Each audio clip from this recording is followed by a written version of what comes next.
já pensou na possibilidade de que um dia, aparentemente do nada, o melhor e mais famoso jardineiro do mundo batesse à sua porta e perguntasse se você desejaria ter um jardim florido?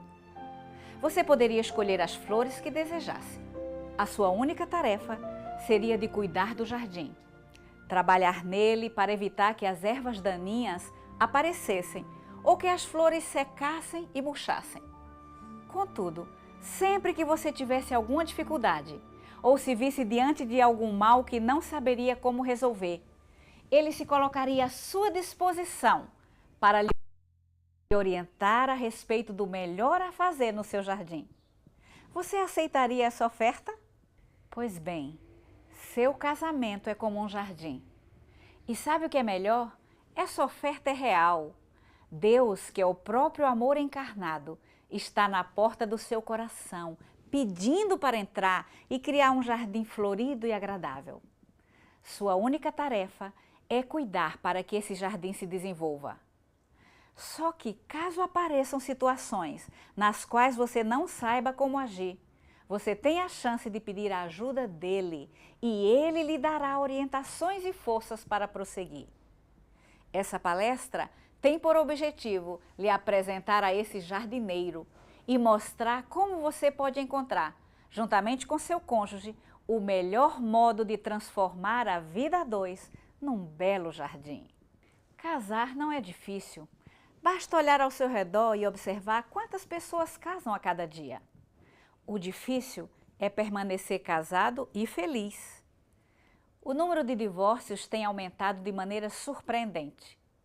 E há muitos que permanecem casados, porém estão divorciados emocionalmente. Na verdade, vivem na mesma casa, até dormem na mesma cama, mas não há companheirismo nem cumplicidade entre eles. Esse não é o plano de Deus. A Bíblia diz em Eclesiastes 4, 9 e 10, melhor é serem dois do que um, porque se caírem, um levanta o outro. É esse o propósito divino com o casamento. Um apoiar o outro e juntos construírem um lar feliz. O casamento é um projeto de Deus e ele não erra. Portanto, nunca pense que o casamento está fadado ao fracasso em nossa sociedade, apesar dos esforços de Satanás para transformar em maldição o que Deus planejou que fosse uma bênção. Será que em algum momento passou pela sua mente? Como posso ser feliz se casei com a pessoa errada? Se isso já aconteceu, não se desespere, você é normal. É natural que em algum momento de crise no casamento, um ou outro cônjuge pense assim. Mas a verdade é que a pessoa errada não existe. Opa, você pode pensar, ela diz isso porque não conhece a mulher que eu tenho, ou o marido que eu tenho que suportar. É verdade, eu não conheço, mas não é por aí o caminho. Se você pensa que casou com a pessoa errada e começar a tratar essa pessoa como a pessoa certa, você em pouco tempo chegará à conclusão que casou com a pessoa certa. No entanto, se você casou com a pessoa certa, mas começar a tratá-la como a pessoa errada, logo você verá que casou mesmo foi com a pessoa errada. As pessoas reagem à maneira como são tratadas. Trate seu marido como um príncipe. Trate a sua esposa como uma princesa e eles agirão como tal. Certa mulher, cansada com os problemas da sua vida conjugal, procurou um advogado com a intenção de se divorciar. Só que eu quero fazê-lo da maneira mais dolorosa possível para o meu marido, disse ela. Será a minha vingança por tudo que ele me fez sofrer todos esses anos. O advogado, um homem sábio e experiente, disse: eu tenho uma maneira infalível, mas não sei se a senhora vai aceitar. Para fazê-lo sofrer, eu aceito qualquer coisa, respondeu a mulher. Pois bem, ele explicou. Durante 3 meses, a senhora vai tratar o seu marido da melhor forma possível, com todo carinho, fazer tudo o que ele gosta, ficar sempre bem arrumadinha e perfumada para recebê-lo. Pare aí! A mulher interrompeu. Eu quero fazê-lo sofrer e você está me mandando tratá-lo bem? Calma, continuou o advogado. Faça isso durante 3 meses. Depois, ele já estará acostumado e achando que tudo vai bem. Aí, você entra com o pedido de divórcio. Já imaginou que golpe será isso para ele? Ao entender a proposta, a mulher vibrou e saiu do escritório disposta a colocar em prática imediatamente a sugestão do advogado. Passaram-se os 3 meses, 4, 5 e a mulher não voltava. Antes que terminasse o 6º mês, o advogado ligou para ela. Senhora, ele disse, já passou do prazo marcado. Venha para que possamos dar entrada nos papéis do divórcio. Ah, doutor, respondeu a mulher com um longo suspiro. Nestes 3 meses, eu descobri em meu marido um homem maravilhoso, por quem estou perdidamente apaixonada e com quem quero viver o resto dos meus dias. Você só poderá ser feliz se fizer o seu cônjuge feliz. A verdadeira felicidade não vem por acaso. Precisa de um esforço diário para agradar o seu cônjuge, tratá-lo com consideração e respeito. Para encontrar a felicidade na vida conjugal, é preciso entender que o seu cônjuge é uma pessoa diferente de você. É preciso aprender a conviver com as diferenças. Lembrando, diferenças não são defeitos. Alguns casais passam grande parte da vida a 2 discutindo por causa das suas diferenças. Se elas não forem bem compreendidas, elas realmente afastam um cônjuge do outro. Como o caso da mulher que diz, ele faz isso só para me provocar. Ou o marido que fala, ela faz assim porque sabe que eu não gosto. Quando, na verdade, cada um está agindo da maneira que é peculiar ao seu sexo. Você não pode deixar a vida correr e pensar, eu tenho alguns problemas no meu casamento, mas quem não tem? Eu não vou mexer nisso porque não vai adiantar. E se conformar em viver um relacionamento medíocre quando poderia ter um relacionamento brilhante? É preciso tomar algumas atitudes em sua vida que farão diferença entre o sucesso e o fracasso do seu casamento. Para que o seu casamento floresça com todo vigor, é preciso exercitar o diálogo. Ninguém pode saber o que você sente ou acha se você não disser. Lembrando que a comunicação é uma via de mão dupla. Um fala e o outro realmente compreende o que está sendo dito. A morte e a vida estão no poder da língua, diz a Bíblia em Provérbios 18, 21. Cuide para que a sua língua seja sempre usada para a vida, para edificar e não para destruir. Esteja atento para que as ervas daninhas não cresçam no jardim do seu casamento e prejudiquem o seu relacionamento conjugal. Às vezes, coisas que são boas em si mesmas, quando usadas de forma incorreta, podem ser um grave prejuízo para a vida a 2. É preciso cuidar com o primeiro pequeno sintoma e eliminar o mal pela raiz antes que se aprofunde e traga maiores problemas. Ouvindo assim, parece fácil a vida a 2, mas colocar isso em prática é às vezes muito complicado. Por isso começo esta série de temas levantando os diferentes pontos que acho importantes serem trabalhados na vida conjugal. E quero apresentar agora o caminho seguro para a felicidade. Não há outra maneira. Vamos à Bíblia? Salmo 127, 1. Se o Senhor não edificar a casa, em vão trabalham os que a edificam. Não adianta, pelos meus esforços, tentar fazer do meu lar um céu. Eu sou um ser humano e, como tal, sou egoísta, penso mais em mim do que nos outros. E isso não traz felicidade. A harmonia de um casal começa quando individualmente eles colocam Cristo em primeiro lugar em suas vidas. Quanto mais perto estiverem de Cristo, mais próximos estarão um do outro. Vamos exemplificar isso com um triângulo. No ápice está Jesus Cristo. De um lado, o marido. No outro ângulo, a esposa. Quanto mais perto chegarem de Cristo, mais próximos estarão um do outro. Colocar Cristo em primeiro lugar em sua vida é gastar tempo com Ele. Por mais lotada que seja a sua agenda, sempre haverá tempo para as prioridades. Faça de Deus a sua prioridade. Reserve um tempo para estar com Ele. Você pode falar e Ele está sempre disposto a ouvir. Nunca está ocupado. Ele também quer falar com você e faz isso de diferentes maneiras. Através da sua palavra, que é a Bíblia Sagrada, fala através de alguma impressão em sua mente e fala através de outras pessoas. O importante é você reconhecer a voz dele. Na minha casa, o telefone toca com muita frequência. Às vezes são pessoas que não vejo há muito tempo e insistem para que eu reconheça a voz, mas nem sempre isso é muito fácil. No entanto, se é um filho que liga, ao dizer alô, eu já sou capaz de identificar qual dos filhos está falando. O que faz a diferença? É que eu tenho intimidade com eles e por isso é muito fácil saber quem está do outro lado da linha. Não é diferente com Deus. É preciso ter intimidade com Ele para reconhecê-lo. E só se adquire intimidade quando se passa tempo juntos. Leia na Bíblia a mensagem de Deus para você. Isto pouco a pouco irá fazer diferença em sua vida. Veja que linda promessa em Isaías 30, 21. Quando te desviares para a direita e quando te desviares para a esquerda, os teus ouvidos ouvirão atrás de ti uma palavra dizendo: este é o caminho, andai por ele. Não é maravilhoso poder contar com este suporte?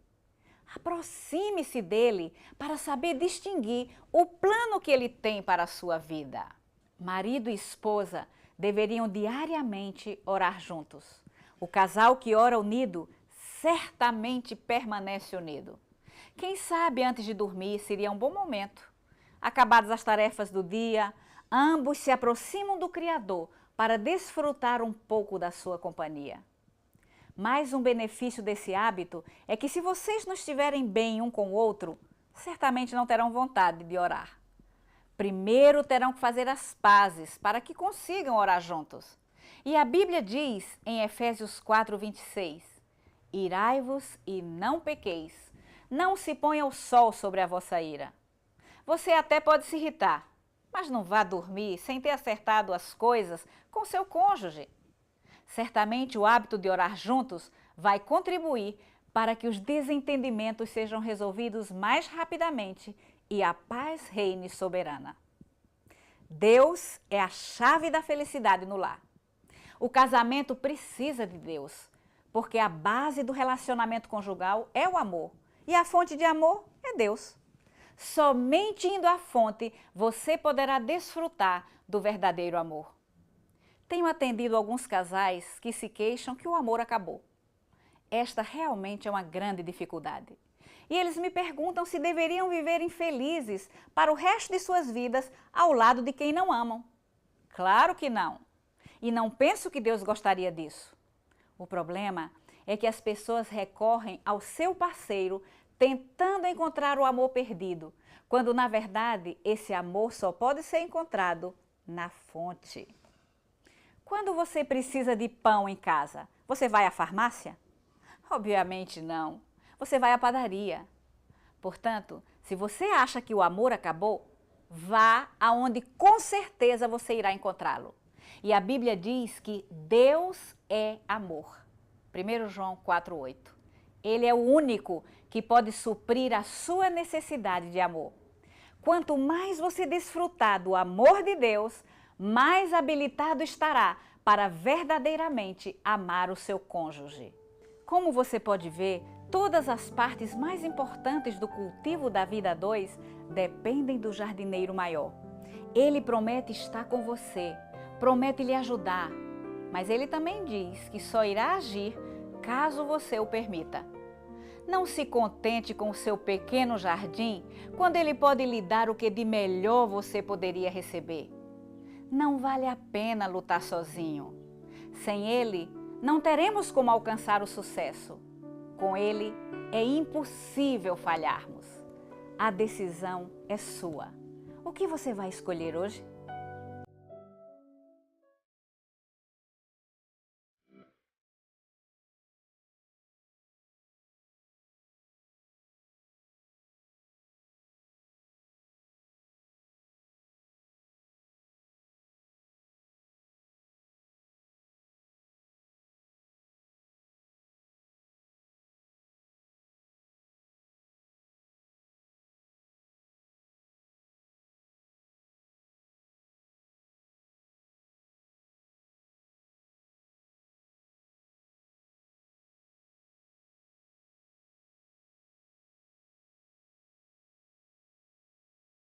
Num jardim onde todas as flores são iguais, há beleza, mas pode haver um pouco de monotonia.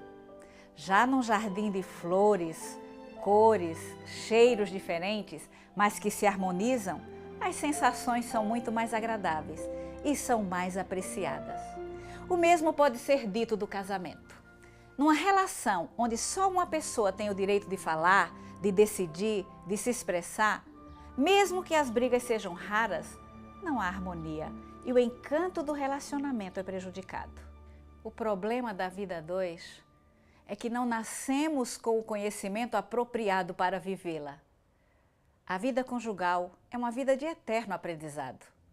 Uma escritora americana especializada em relacionamentos escreveu: alcançar a devida compreensão da relação matrimonial é obra da vida inteira.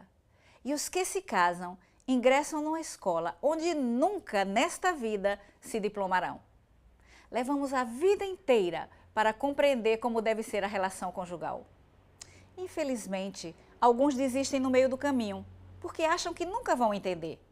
Mas o texto diz que os que se casam entram numa escola de onde nunca se diplomarão. Quando estamos na escola, nós precisamos estudar, buscar conhecimento para desenvolvermos nossa educação. Na escola do casamento, é preciso também buscar conhecimento para aprimorar o relacionamento. A primeira descoberta do casamento é que o cônjuge é muito diferente de você. Isso normalmente só é percebido quando os dois passam a viver debaixo do mesmo teto.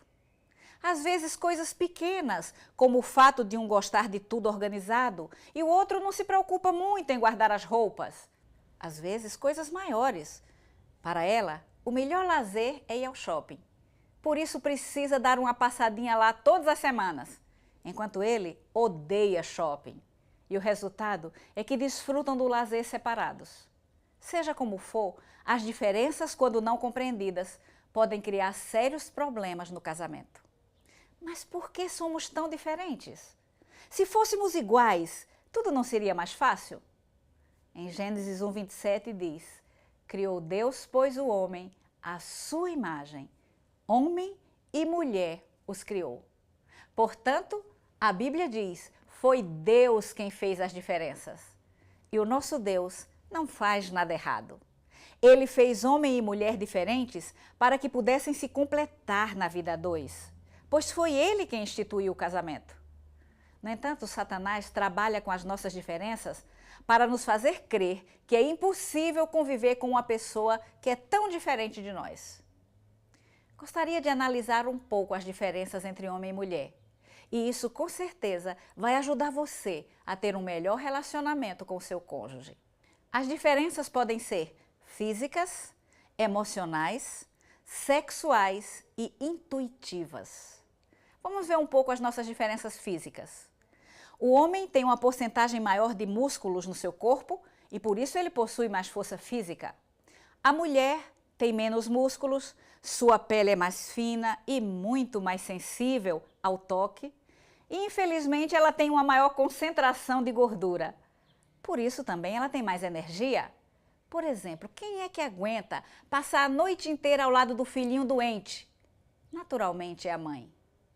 Ainda nas nossas diferenças físicas, o homem usa mais o lado do cérebro onde está armazenada a razão. Por isso ele é mais objetivo, mais racional e usa a análise crítica. Já a mulher, ela usa o lado do cérebro onde está armazenada a emoção, que é responsável pela criatividade, pela subjetividade e pela intuição. Vamos ver as nossas diferenças emocionais. Os homens são práticos. Para eles, tudo tem que ter uma lógica.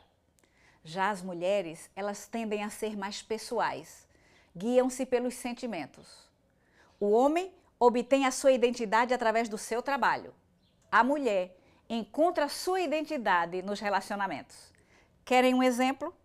Vejam duas mulheres conversando. Do que elas falam? Elas falam de marido, dos filhos, elas falam dos relacionamentos. Agora observem dois homens conversando. Já viu alguma vez um homem falando para o outro: "E aí, amigo, o teu filhinho dormiu bem essa noite?" Não. Os homens não falam sobre isso. Eles falam de trabalho, de política, do esporte. E isso às vezes incomoda as mulheres, porque elas gostariam de conversar com seus maridos sobre relacionamento. Vejamos agora as nossas diferenças sexuais. A sexualidade da mulher tem a ver com seu ciclo menstrual. Há épocas do mês em que ela está mais animada e há épocas em que ela está indisposta para a intimidade. A do homem é praticamente constante.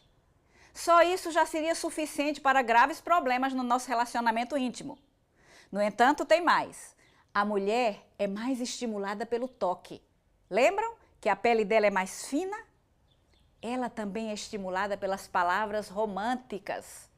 O homem não. O homem é estimulado pelo que ele vê. E é por isso que as imagens pornográficas fazem muito mais sucesso no meio masculino do que no meio feminino.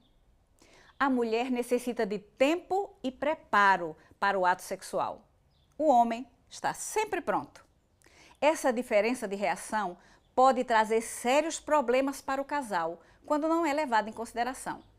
Se o marido não sabe que a esposa precisa ser preparada e ele age rapidamente, a mulher se frustra, fica se sentindo usada e para ela a intimidade não tem nenhum prazer. Por isso é tão importante as famosas preliminares, onde o marido deve preparar a esposa através de carícias, porque ela é estimulada pelo toque, e consequentemente também falar palavras românticas, pois essas são muito estimulantes para a mulher. Se eu pudesse fazer uma comparação para esclarecer um pouco mais essa situação, eu diria que o homem pode ser comparado a um fogão a gás. É só ligar, girar o botão que ele chega ao ponto máximo. Ao terminar o cozimento, você gira o botão para o outro lado e ele desliga imediatamente. O homem é assim. Com rapidez ele está pronto. Depois do ato, automaticamente ele relaxa, já pode virar para o outro lado e dormir. E é o que normalmente acontece. A mulher, ela pode ser comparada a um fogão a lenha. Você põe a lenha, ateia o fogo, mas é preciso abanar. Abanar bastante para que o fogo pegue na lenha. E para desligar um fogão assim, demora um pouco para que a brasa apague. Essa é a semelhança. A mulher também precisa de um tempo de preparo para estar apta, disponível para a relação. E depois do ato, diferente do homem, ela não relaxa imediatamente. E é por esse motivo que as mulheres gostam de ficar abraçadas e aconchegadas ao marido por algum tempo ainda depois da relação. Outra diferença marcante é que para o homem, uma maneira de resolver as brigas e os seus problemas é uma relação sexual. Já para a mulher, a relação sexual só deve existir porque só é prazerosa se as brigas estiverem resolvidas. Vamos ver agora as nossas diferenças intuitivas. A mulher tem uma intuição nata, que ela mesma não consegue explicar. O homem, ele usa análise lógica. Ele precisa que tudo tenha uma certa lógica para que ele possa compreender. E o homem diz para a mulher, um exemplo, eu vou entrar em sociedade numa loja com meu amigo. Ela então fala, esse negócio não vai dar certo. E ele fica muito aborrecido, porque ela não entende de negócios, ela nem sabe os detalhes desse negócio que ele está fazendo, e mesmo assim ela diz que não vai dar certo.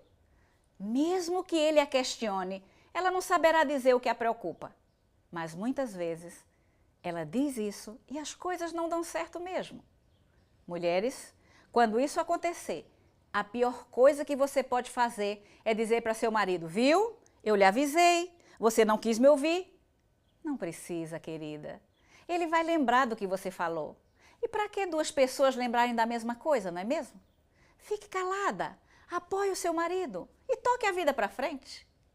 Por causa dessa intuição, as mulheres sentem melhor as diferenças no tom e no volume da voz, percebendo assim as mudanças de humor em crianças e adultos.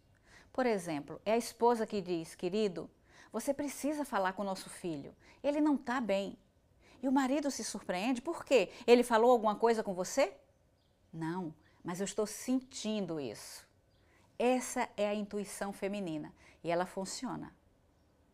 O segredo verdadeiro de um bom relacionamento é saber atender à necessidade do outro. Homens e mulheres têm necessidades diferentes e é preciso conhecer essas necessidades. Senão, corremos o risco de oferecer aquilo que seria a minha necessidade e não a dele. Vejamos primeiro quais seriam as principais necessidades do marido, do homem. A primeira necessidade é satisfação sexual. Às vezes a esposa não compreende bem isso e queixa-se do marido, mas o nosso Deus realmente criou o homem com um impulso sexual maior que o da mulher. E essa necessidade deve ser suprida pela sua esposa. O homem também precisa de companheirismo na recreação. Durante o namoro, a mulher é capaz de acompanhar o namorado para o lazer em qualquer coisa, até o que ela não gosta. Contudo, depois do casamento, ele se surpreende, porque ela já não quer acompanhá-lo e diz que não gosta disso ou daquilo que fazia antes. O interesse dela era ficar pertinho dele. Mulheres, é preciso suprir essa necessidade do seu cônjuge. O homem também precisa de alguém que administre bem o lar. E o lar é responsabilidade da esposa. Ela deve fazer dele um lugar agradável e aconchegante para o seu marido.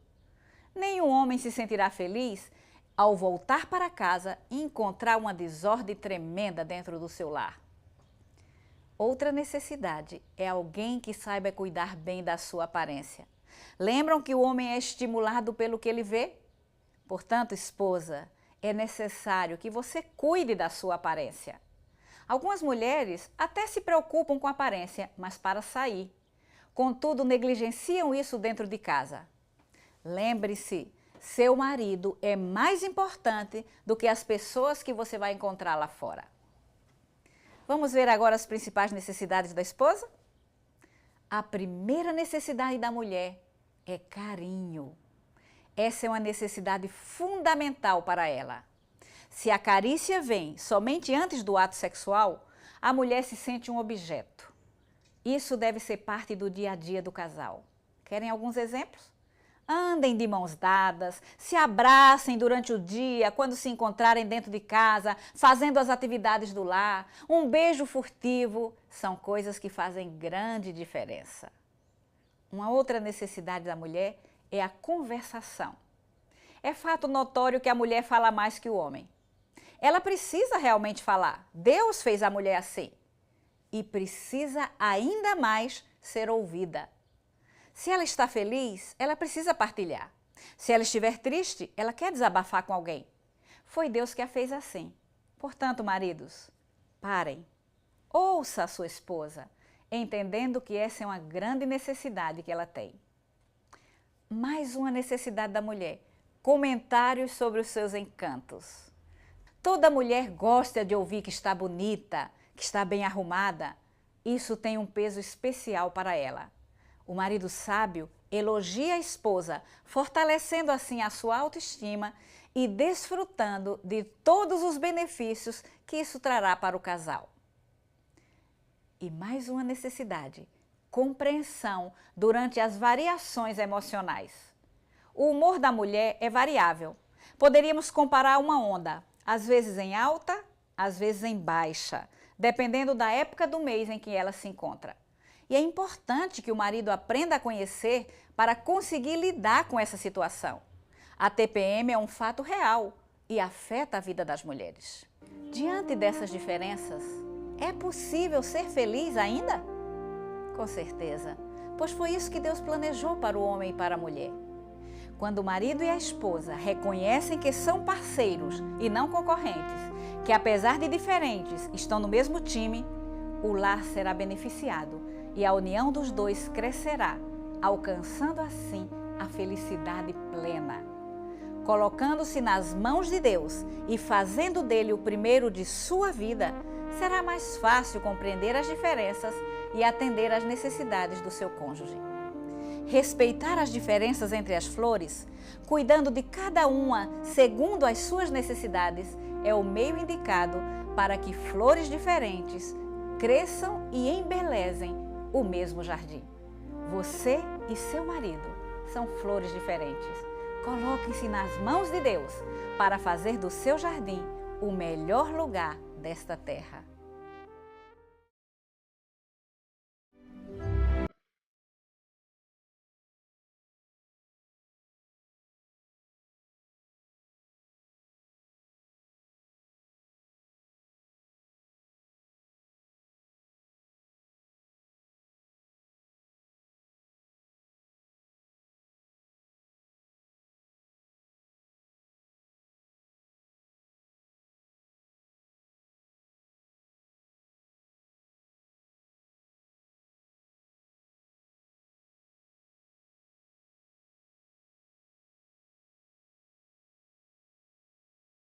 Quando uma pessoa decide cultivar um jardim, ela corre o risco de achar que só precisa escolher determinadas sementes e pronto, o jardim nascerá naturalmente. No entanto, quando ela começa a plantar, percebe que será necessário muito mais cuidado e tempo empregado na tarefa do que ela tinha planejado antes.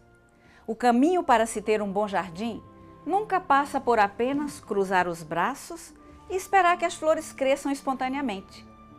Um jardim bonito e bem cuidado exige uma pessoa comprometida e disposta a fazer o que é necessário para alcançar esse objetivo. O mesmo se aplica ao casamento. Para ter um casamento de sucesso, é preciso investir tempo e vontade, sabendo-se que isso demanda esforço da parte dos dois. O primeiro passo a ser dado para que o casamento se torne um lindo jardim florido é torná-lo efetivamente uma prioridade. Ele será uma bênção ou uma maldição, depende de você. Quero mostrar alguns passos para um relacionamento bem-sucedido. Mantenha uma atitude positiva. Mesmo diante das divergências, não se deixe abater, não se faça de vítima. Lembre-se de que coisas desagradáveis acontecem em todos os casamentos, mas isso vai melhorar, é apenas uma fase. A sua atitude contribuirá muito para consertar os conflitos. Mantenha seus próprios interesses. A união de duas pessoas não significa que uma delas deve perder a sua personalidade. É importante que ambas tenham vida própria, seus gostos, preferências, naturalmente respeitando o cônjuge, mas sem permitir que a personalidade de um seja o reflexo da do outro. Isso é unidade nas diferenças. Sejam parceiros, não concorrentes. Marido e esposa devem colaborar para o sucesso um do outro, tanto na vida pessoal quanto na profissional. Nunca medirem forças para ver quem é o maior. Ao contrário, devem contribuir para que o outro se sinta valorizado dentro da relação conjugal. Não façam como aquele casal. Ele era diretor de uma grande empresa. E um dia, passeando com a sua esposa, parou para abastecer o carro. Quando o frentista se aproxima, eles se surpreendem, pois percebem que aquele homem tinha sido um ex-namorado dela. Com ironia, enquanto o frentista coloca gasolina no carro, aquele diretor vira-se para a esposa e diz: "Já pensou, querida? Se o namoro de vocês tivesse dado certo, hoje você seria a esposa de um frentista." Ela olha para trás, depois olha diretamente nos olhos do marido e diz: "Querido, se eu tivesse me casado com aquele homem, ele seria o diretor de uma grande empresa." Não adianta, num casamento, um querer ser superior ao outro. Quanto mais feliz e seguro da sua admiração estiver o seu cônjuge, mais feliz você será ao lado dele. Apoie o seu cônjuge. Há momentos na vida de uma pessoa nos quais necessita de um suporte adicional. É a oportunidade de desenvolver a unidade do casal, pois o apoio deve ser dado não somente nos momentos de vitória, mas principalmente nos momentos de fracasso. O companheirismo nos momentos mais difíceis serve para motivar e encorajar a pessoa a buscar alternativas. Deixe que o outro tenha razão. Já observaram quanto tempo a gente perde e quanto nos desgastamos tentando mostrar que estamos com a razão? Quando numa discussão cada um procura justificar o seu pensamento e ter razão, isso toma proporções que normalmente fogem do controle e vai sempre para um lado inesperado. O que é mais importante? Ter razão ou ser feliz? É claro que é ser feliz.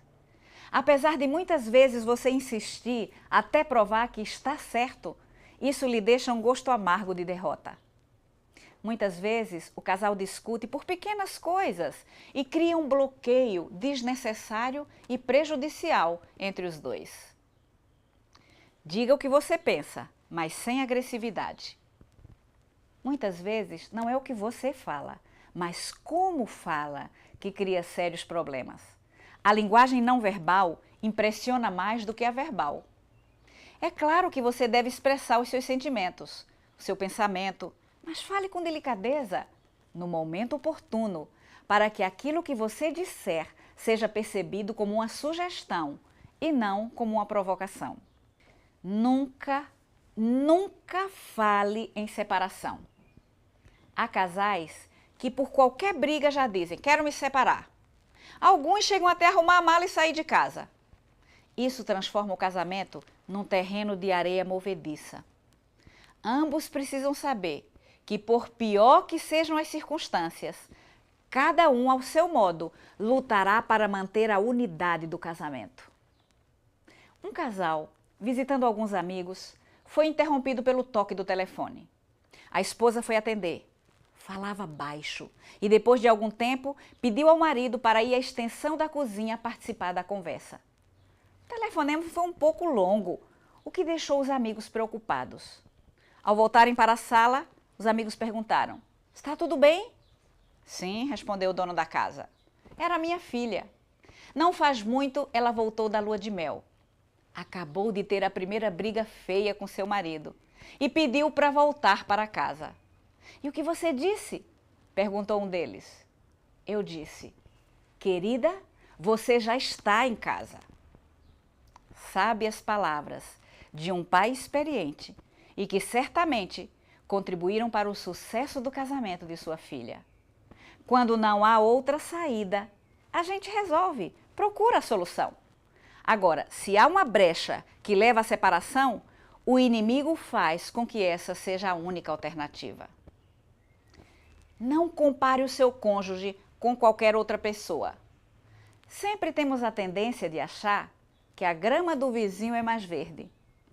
Isso pode trazer insegurança ao relacionamento conjugal. Quando olhamos de fora, vemos somente as coisas boas das outras pessoas. Para conhecer, é preciso conviver dentro da mesma casa. Por isso, nem sempre o que você vê é a realidade. Focalize o seu olhar nos pontos positivos do seu cônjuge. Isso vai trazer a alegria que você precisa para a vida conjugal. Todas as pessoas têm pontos positivos e negativos.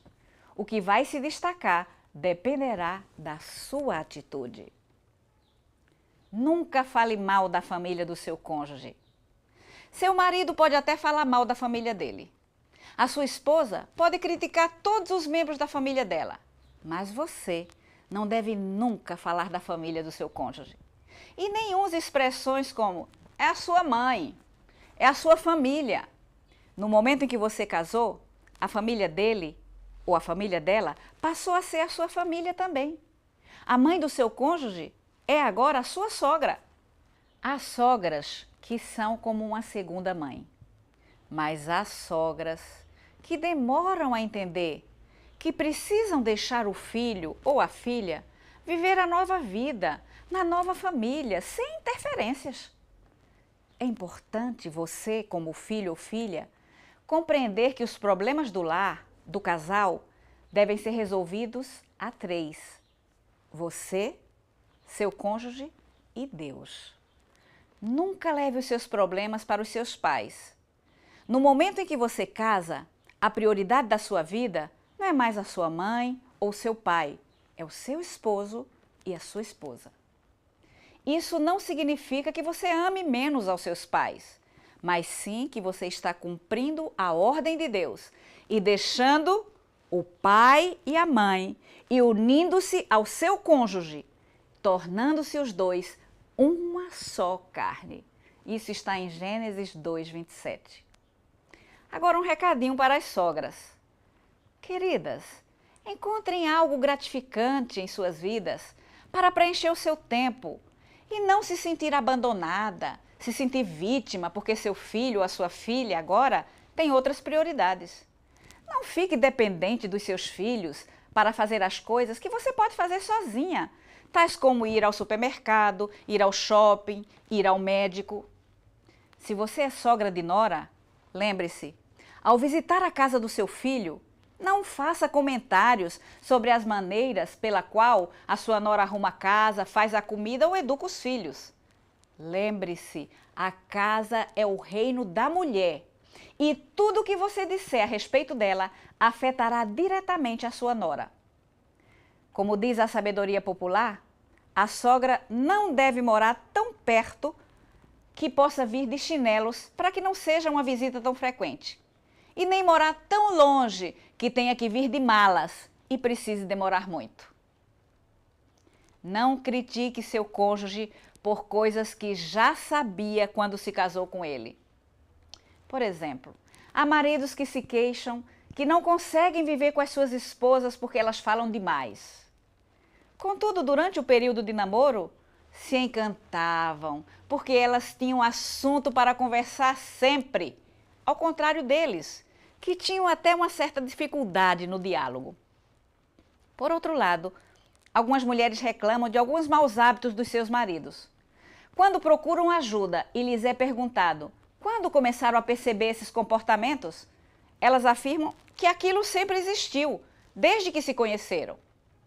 Bem, se no período da escolha isso não foi algo relevante para interferir na decisão de se casarem, por que agora se tornou o ponto principal da discórdia?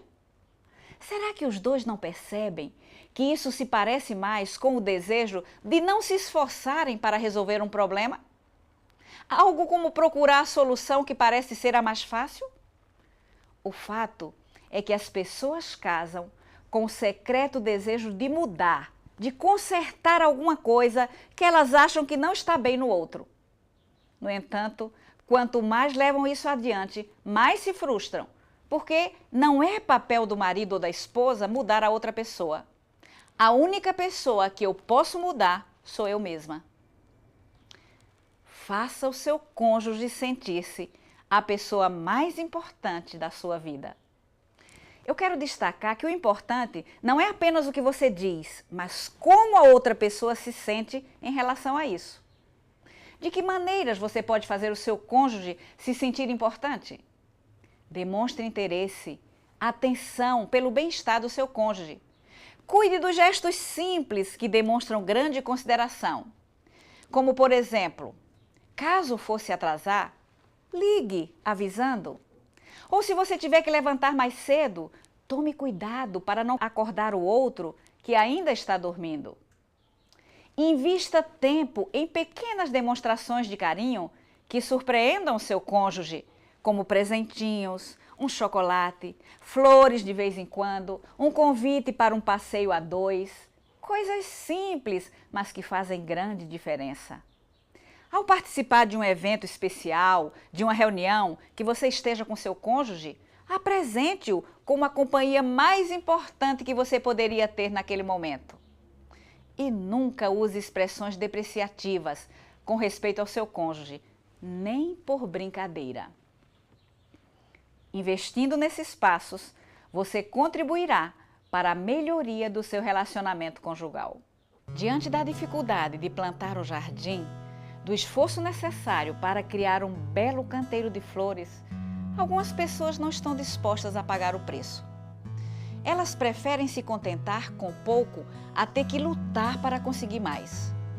No entanto, caso decidam esforçar-se para ser diferentes, investir tempo e perseverança para mudar, o resultado final que obtém dará muito mais alegria e embelezará a vida. O que você escolhe? Um bonito jardim ou um jardim árido e sem flores? A decisão é sua.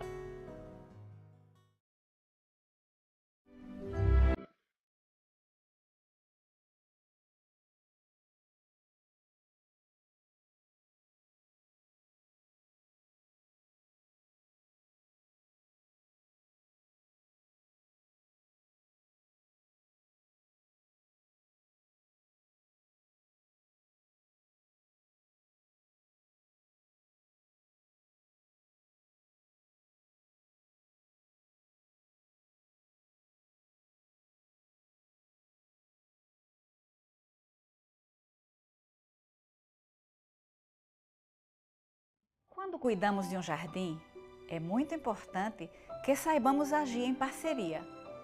Caso tenhamos mais de uma pessoa cuidando e um colocar água nas flores no começo da manhã, o outro não deve repetir o feito 2 horas depois. Caso um trabalhe a terra e plante a semente de um jeito, o outro não pode simplesmente chegar e escavar novamente toda a terra. Se não houver uma troca de informações, se não houver concordância entre os dois, ao invés dos esforços resultarem num belo jardim, eles resultarão num monte de terra escavada, mas sem propósito. O mesmo pode ser dito do casamento. Por mais bem intencionado que alguém esteja, se não houver uma conversa, um acordo entre os dois, se não tomarem tempo para diálogo, para entender o que cada um faz e está fazendo, para entender o que cada um espera, não poderá florescer um belo casamento. No casamento, para que exista essa boa comunicação, essa troca de informações, ambos precisam falar a mesma língua e tomar tempo para se comunicarem de maneira profunda. O fracasso na comunicação quase sempre precede o fracasso no casamento. Para uma boa comunicação, é preciso aprender, pois na vida, homens e mulheres praticamente falam línguas diferentes. Os homens, de um modo geral, apesar de haver exceções, são objetivos, diretos naquilo que querem dizer. Já a mulher, respeitando-se também as devidas exceções, ela gosta de colocar emoção naquilo que ela vai falar. Querem um exemplo? Imagine só a mesma informação dada por um homem e por uma mulher.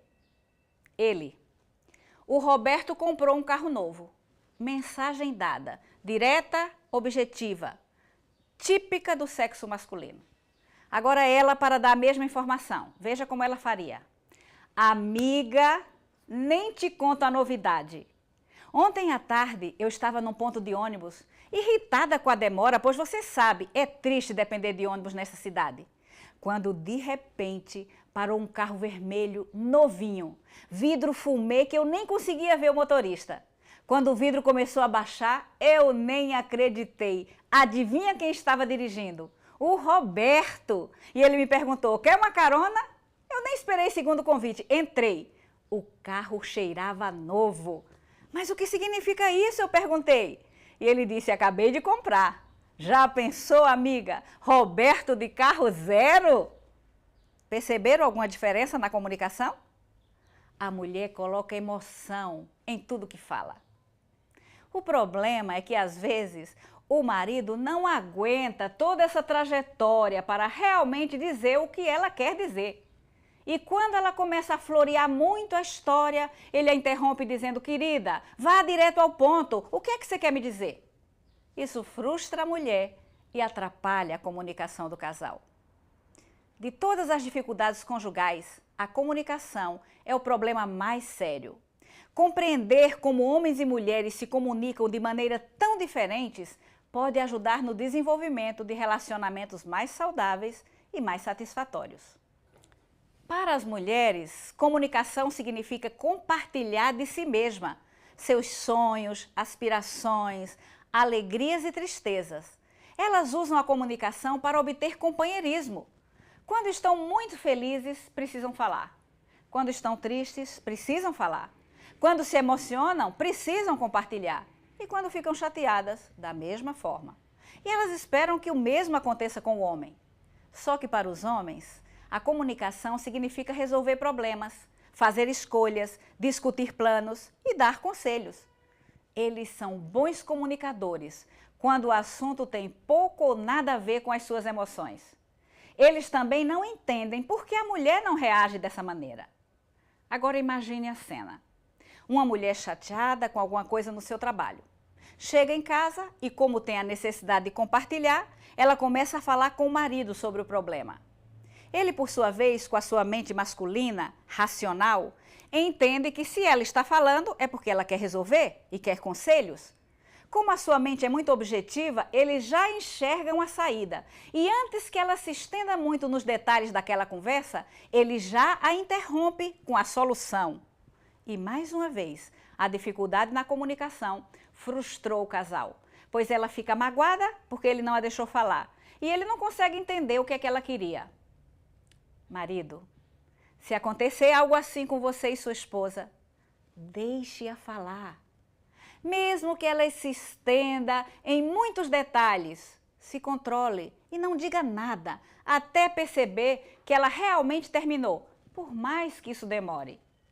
Depois que finalmente ela parar de falar, abrace-a e apenas diga: querida, eu vejo que você teve um dia muito difícil, mas eu quero que saiba que eu estou do seu lado para lhe apoiar.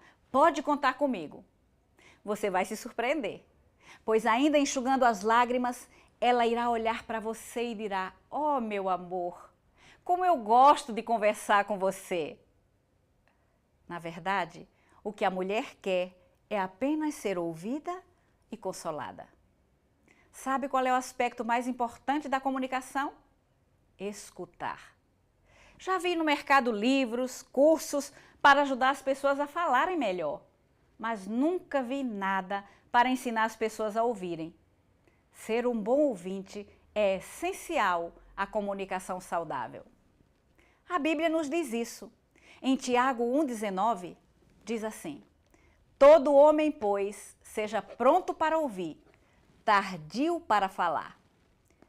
Penso que Deus nos fez com 2 ouvidos e uma só boca para ouvir mais e falar menos. Quero partilhar com vocês alguns segredos para uma boa comunicação. Concentre-se no que a outra pessoa está dizendo. Isso significa parar de fazer qualquer outra coisa, tipo ver televisão, ler jornal, tarefas domésticas, e olhar nos olhos da pessoa. A sua atenção tem que estar totalmente voltada para a pessoa e o que ela está falando. Do contrário, é impossível se concentrar. Vejam esse exemplo. O marido está lendo o jornal, a esposa chega e diz: querido, preciso falar com você. E ele responde: pois não, meu bem, pode falar, mas não tira os olhos do jornal. A esposa então começa a dizer que viu na TV que a geladeira que eles estão querendo há tanto tempo comprar está com 50% de desconto em determinada loja. Ele, sem tirar os olhos do jornal, apenas resmunga: Ela fica por ali, um pouco desapontada, quando ele grita de repente: veja isso, querida! A loja tal, e repete o nome da mesma loja que ela havia falado pouco tempo antes, está dando 50% de desconto na geladeira que nós estamos querendo comprar. Não é impressionante? Ao que ela responde com sarcasmo: é impressionante. Isso ilustra de modo muito real a comunicação em alguns lares. Você fala, o seu cônjuge escuta apenas o som das suas palavras, mas não ouve nada do que você diz. Evite interromper. Esse é um outro segredo para uma boa comunicação. Evite interromper verbal ou mentalmente. Algumas pessoas supõem que sabe o que o outro vai dizer e interrompem antes de tê-lo ouvido até o fim. E muitas vezes não é o que ele imaginava que seria falado. Outros interrompem mentalmente, pois já começam a pensar na resposta que darão, ou mesmo começam a fixar a mente em outro assunto. De um ou de outro modo, a interrupção é o elemento mais destrutivo da comunicação. Um outro segredo: não espere que o outro seja capaz de ler seus pensamentos. Principalmente as mulheres, em alguns momentos, agem como se o marido tivesse a obrigação de saber exatamente o que ela está pensando. Por exemplo, o marido chega em casa, percebe o ambiente carregado de hostilidade e então pergunta: o que você tem? O que aconteceu? Ela olha para ele e responde friamente: nada. Na cabeça da mulher, rebobina o filme do início da manhã, quando ele foi grosseiro com ela ao sair para o trabalho, deixando-a profundamente frustrada. E ela pensa: engraçado, como se ele não soubesse o que fez. Mas, queridas, quando o homem pergunta, é porque ele não sabe mesmo.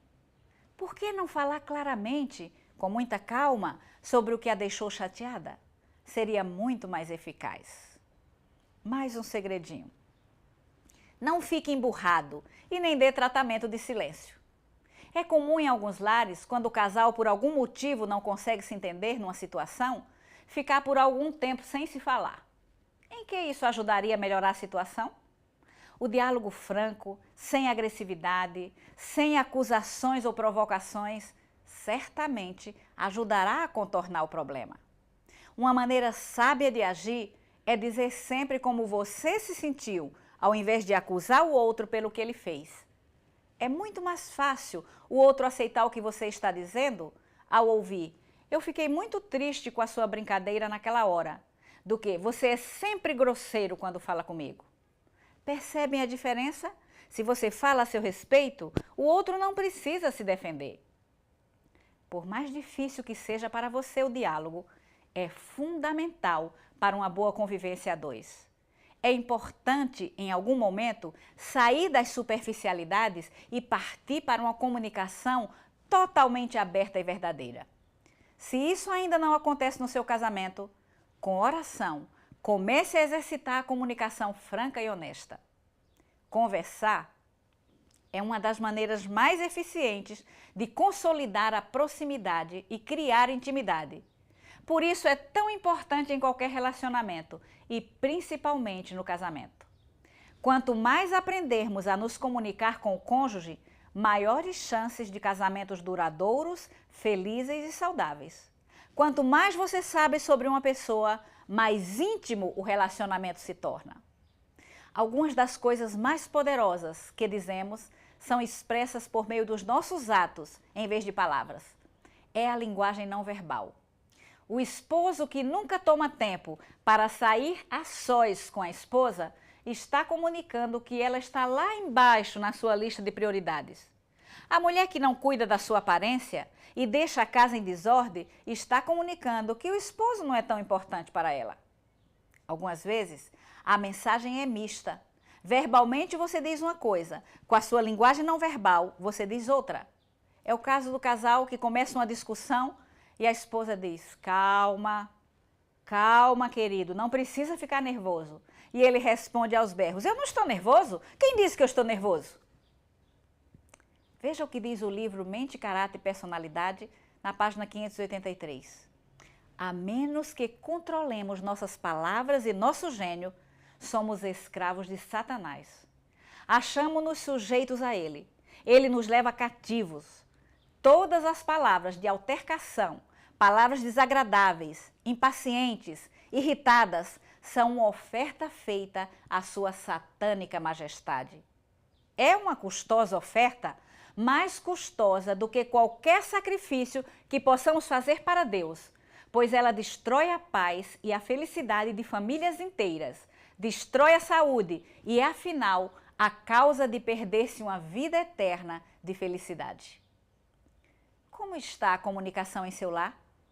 Tem havido algumas palavras desagradáveis, impacientes ou irritadas?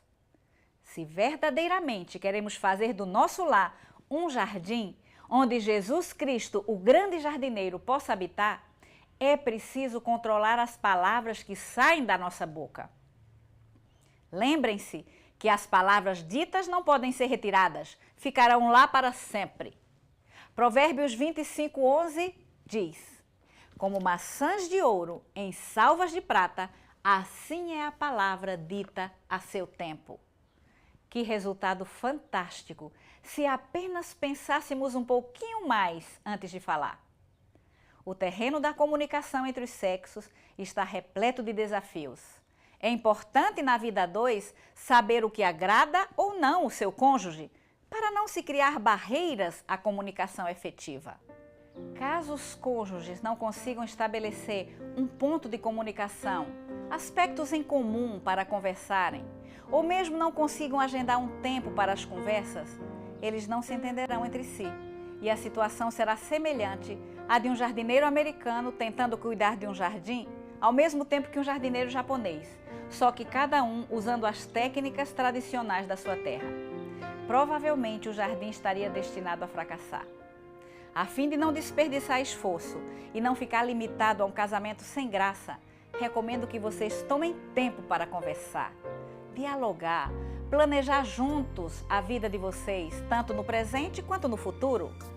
Assim vocês estarão agindo do jeito certo e estarão cuidando e cultivando um belo jardim. Se cada um fizer a sua parte, se aproximarem um do outro, certamente vocês encontrarão o caminho verdadeiro da comunicação. E isso beneficiará vocês dois e certamente estarão fazendo da vida a dois um belo jardim.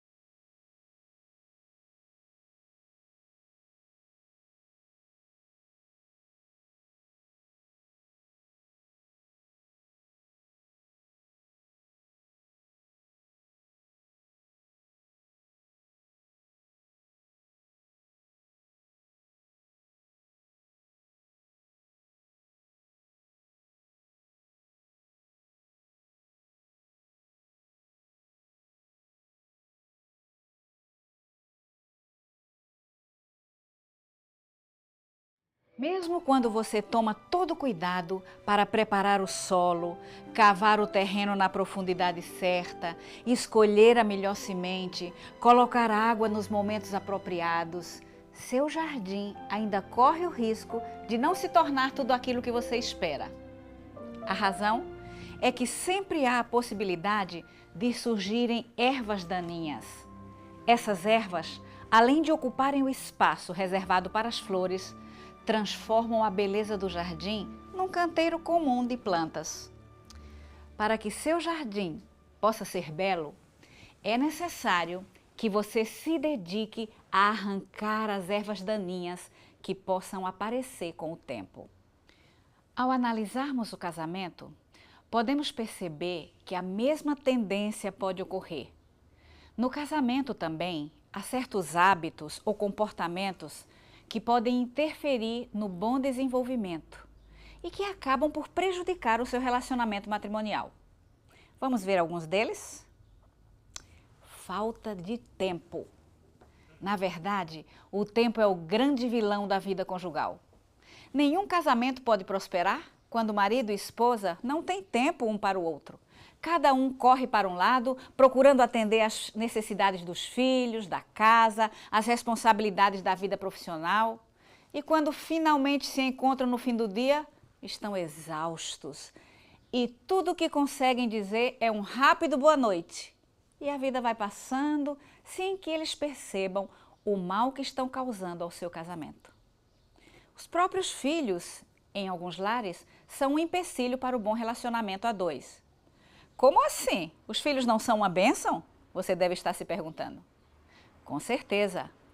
Mas há mães que, com a chegada dos filhos, se dedicam com tanto afinco ao papel de mães que esquecem de continuar sendo esposas. É perigoso ela se envolver demasiado com as crianças a ponto de esquecer que o marido necessita tanto amor e atenção como antes da chegada das crianças. É claro que, se permitirmos, os filhos preencherão todos os momentos da vida de uma mãe e o marido, consequentemente, ficará negligenciado, o que prejudicará grandemente a vida do casal. Os filhos crescem rapidamente e logo vão cuidar das suas próprias vidas. E se o marido e a esposa não desenvolveram aquele companheirismo ao longo do caminho, quando o ninho fica vazio, ambos mais parecem dois estranhos. Quando finalmente eles têm tempo para curtir um ao outro, são apenas dois adultos solitários vivendo na mesma casa. Para desenvolver um bom relacionamento, é preciso tempo. Tempo para conversar, tempo para partilhar as tarefas domésticas, tempo para o lazer e, principalmente, tempo para namorar. É assim que você fortalece o seu relacionamento. É importante toda a família reunida em alguma atividade, mas isso não substitui o tempo que você deve gastar a dois. E os filhos têm que entender e respeitar esses momentos. Essa é uma grande lição que os pais devem ensinar aos filhos e que fará diferença em seus relacionamentos futuros. Descontrole financeiro. Há muita verdade no antigo provérbio que diz: o amor voa pela janela quando os problemas financeiros entram pela porta. A maioria dos casais discutem por causa de dinheiro. Na sociedade consumista em que vivemos, é importante fazer a diferença entre necessidade e desejo. Muitas vezes nós desejamos o que não precisamos e, pressionados pela mídia, pelos filhos, acabamos por comprar algo que passaríamos muito bem sem possuir. Não se apresse a supor que você estaria melhor se tão somente tivesse mais. A realidade é que quanto mais você tem, mais você quer. Cuidado com os cartões de crédito, cheques especiais, cheques pré-datados, que parecem tão distantes para serem descontados, mas é só ilusão.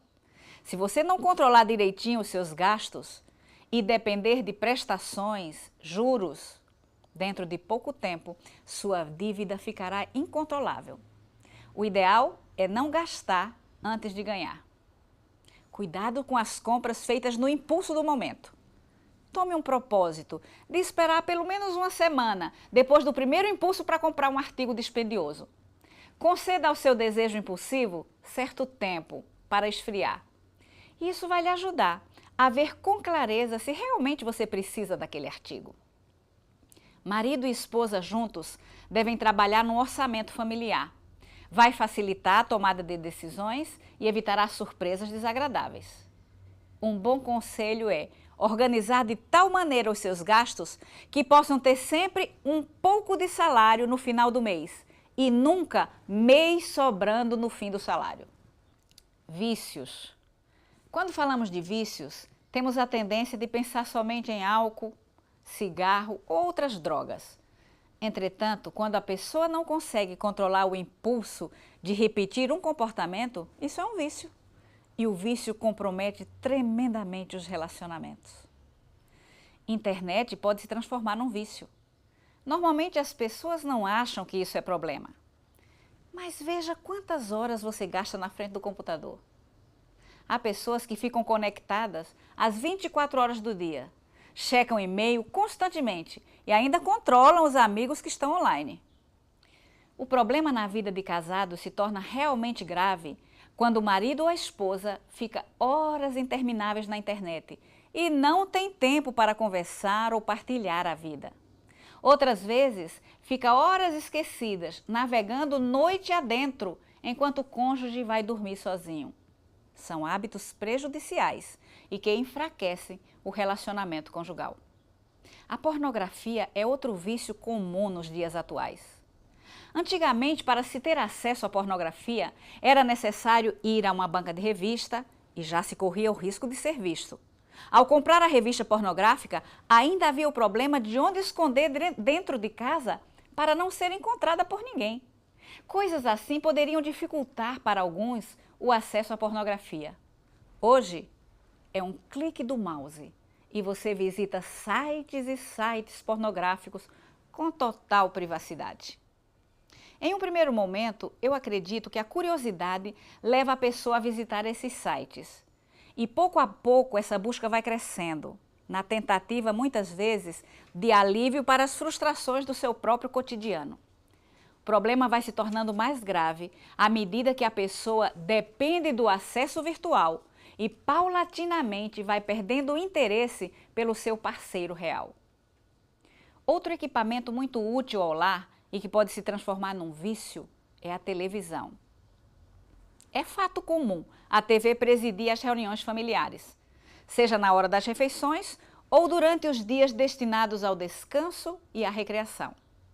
Por conta disso, quase não há diálogo entre os membros da família. Existe uma lei que todos concordam: silêncio profundo enquanto assistem TV.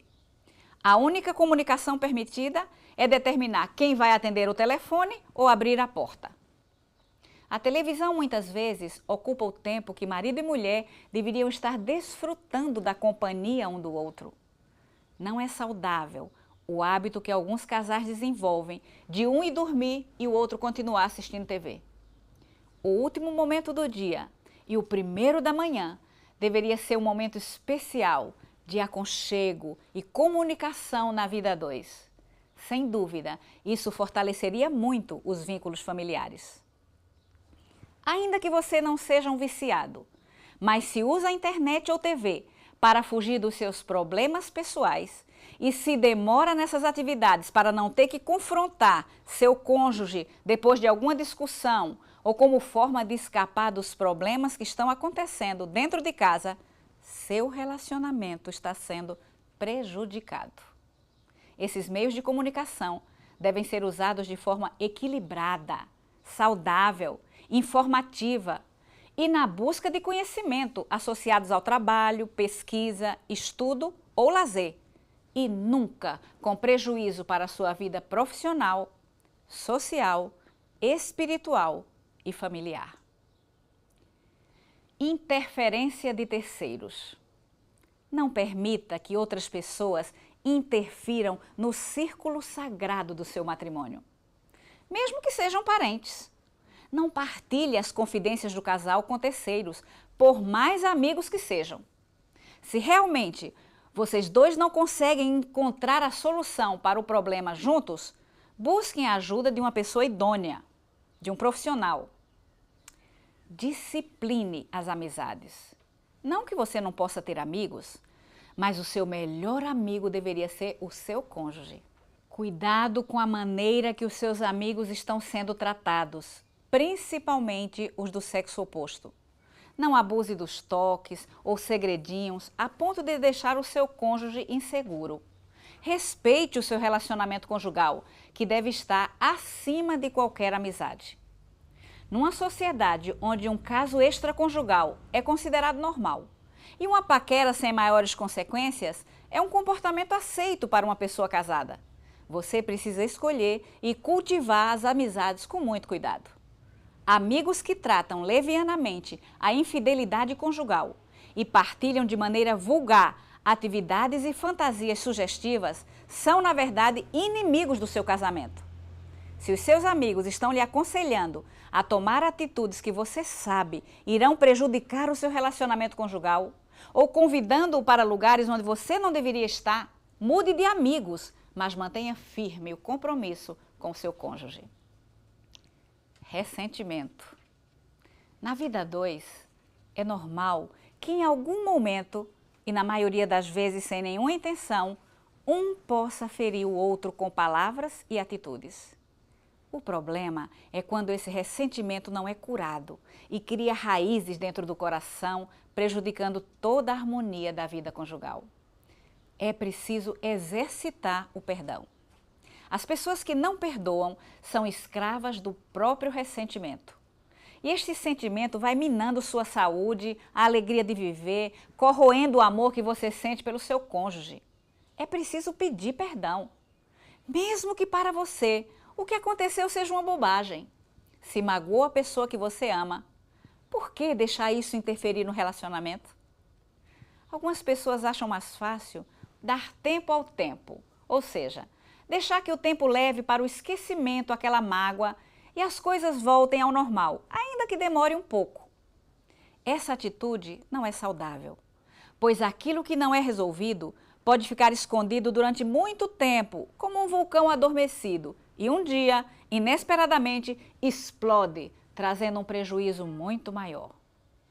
Quando houver outro desentendimento, não traga de volta aquilo que já foi perdoado. Eu lembro agora de uma história de dois homens que conversavam, quando um deles disse: "Meu amigo, a minha mulher é histórica." O outro, pensando ter entendido errado, tentou corrigir: "Você não quer dizer histérica?" "Não," ele respondeu, "é mesmo histórica. Quando temos qualquer desentendimento, ela traz de volta uma série de problemas do passado, que, na minha maneira de entender, já estão completamente resolvidos."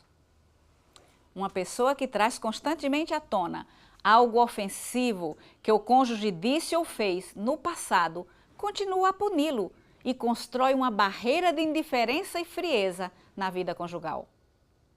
Naturalmente, perdoar não é um processo fácil, mas com a ajuda de Deus é possível.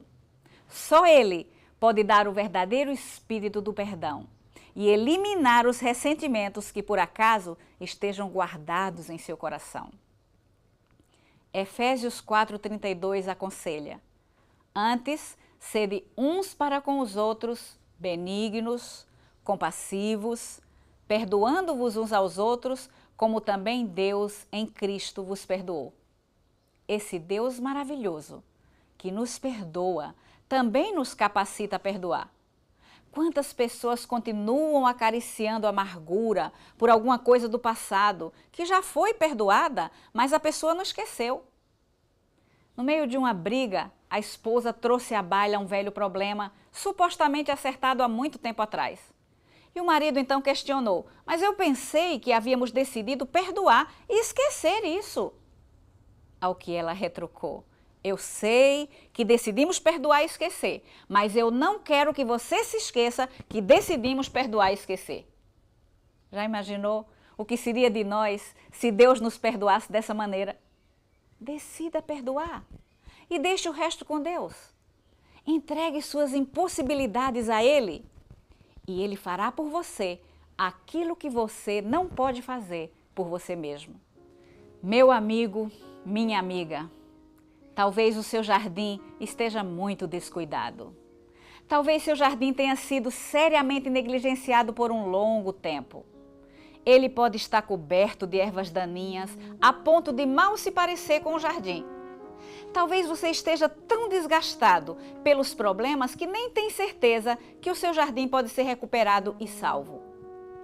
Não importa quão grave seja a situação, não há nada que Deus não possa consertar, se você permitir. Recorra imediatamente ao jardineiro maior, aquele que diz: vinde a mim, todos os que estáis cansados e sobrecarregados, e eu vos aliviarei. Mateus 11, 28.